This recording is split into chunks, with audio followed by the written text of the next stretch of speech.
Welcome to the She Invests Intuitively podcast, a Soulful Valley podcast for women who are done dimming their light, done playing small, and ready to rise. Here, we don't chase money. We align with it. We don't listen to market noise. We trust the quiet power of our inner voice. I'm Katie Carey, author, publisher, and intuitive entrepreneur. I turned debt and heartbreak into financial freedom. And now I'm here to remind you, investing in yourself is the most powerful decision you'll ever make. These short, soul-infused episodes and occasional guest conversations with kindred visionaries are your permission slip to move with purpose, lead with intuition, and receive with ease. Let's activate your next level together. Welcome back, beautiful souls, to She Invests Intuitively. I am Katie Carey, and today I'm sharing the chapter of my life where everything began moving far quicker than my heart or my spirit were ready for. A chapter of responsibility, rapid decisions, emotional weight and experiences that quietly shaped the woman I would later become. When my first marriage ended, I was already emotionally drained. I was carrying grief, stress and intuitive knowing, and I was doing everything I could to keep life steady for my 3 children. At that time, I had something I loved, my eBay business. It was flexible, creative, and aligned with who I was. It was a world I had built myself. But to secure a mortgage, I needed a traditional job on paper. The system didn't recognise the business I had built or the life it supported. So I had to walk away from something I cherished, not because I wanted to, but because survival required it. The job I took next to secure that mortgage was one of the hardest work experiences of my life. The boss was a bully. Every day felt tense and unpredictable. I cried every night when I arrived home. It chipped away at my confidence and my sense of self-worth. Years later, I would learn he had been mentally unwell, but back then I only knew that I was enduring something emotionally destructive because I had children to support. Eventually, I was made redundant. That happened on a Friday. And on the Monday, I began my new job at the wipe factory. Despite the name, I wasn't on the factory floor. I worked across sales administration, reception, the accounts department, and even product design and website updates. It was varied, creative, and surprisingly fulfilling. After the environment I'd just escaped, it felt like oxygen. But life at home remained heavy. I wasn't a single mother at this point. I was engaged, and he lived with me. But he struggled to hold down employment, and the financial burden still fell onto me. Then came another unexpected layer.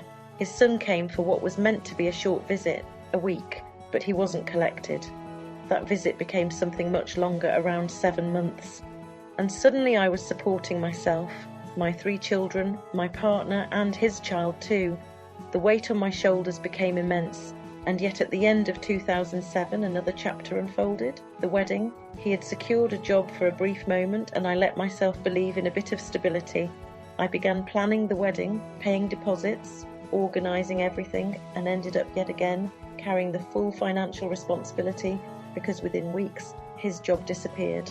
And there I was, trapped set, with deposits paid, plans made, a date set, and a choice to make. I chose to go ahead. And in true Katie style, I made magic out of very little. I manifested a made-to-measure wedding dress for £80, simple, beautiful, and exactly right for me. We used my own PA equipment for the entertainment, because I have always been someone who can create something out of anything. On that wedding night, a spark lit inside me. I sang, and the music in me reawakened. That moment inspired a whole year of singing gigs, a side gig, a creative outlet, a reminder of who I had once been. And I worked those gigs while still working full-time at the wipe factory and raising a house full of children, although before the wedding, his son went back home. Music brought me alive again. It gave me a sense of freedom I had desperately missed. But life had other plans. 6 months into the marriage, during the very time I was still performing, he went into his first rehab. His addiction to alcohol had become undeniable, and he could no longer hide it or manage it alone. Rehab wasn't a shock. It was the painful confirmation of what I had already been carrying emotionally. And though it wasn't my journey to walk for him, I was deeply affected by the instability, the tension, and the impact it had on our home. By New Year's Eve 2008, I knew something had to give, so I hung up my microphone Not because I didn't love music anymore, but because I simply couldn't carry everything I was carrying and keep performing. It was the end of my performing career, a part of my past I lovingly closed the door on. Those years taught me more than any course or qualification ever could. They taught me what families endure when mental health support is limited. They taught me the patterns of overgiving and emotional responsibility. They taught me compassion, boundaries, and resilience. They planted the seeds for the mental health work I would later do, and ultimately for the charity I would create. I didn't know it then, but I was living the curriculum I would one day teach. And that brings me to a gentle, intuitive lesson from this chapter of my life.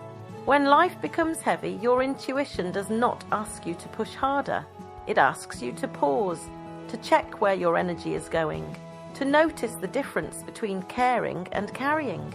Your inner guidance will never ask you to sacrifice your well-being to prove your worth.